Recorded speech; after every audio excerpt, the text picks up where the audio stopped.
چرا که در ما از قدیم عادت نشده است که مردم سیاه بپوشند. یعنی سیاه پوشیدن در نظر مردم یک چیز قبیح هست. خب که مدامی که قبیح هست بگذار نپوشند دیگر. و شریعت اسلامی هم شرط نگذاشته است که حتمی با همون لباسی زن سیاه باشد.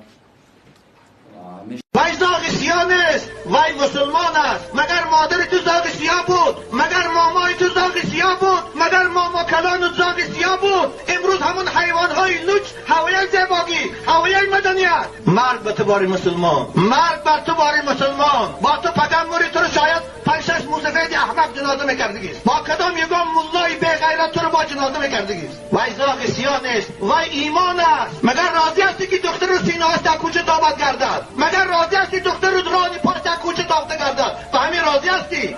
به جای که شما دخترها رو نصیحت کنید که بچه می حیا را همه دوست می‌دارد. تمام اشعارش کلاسیکای گذشته رو خوان درباره حیا.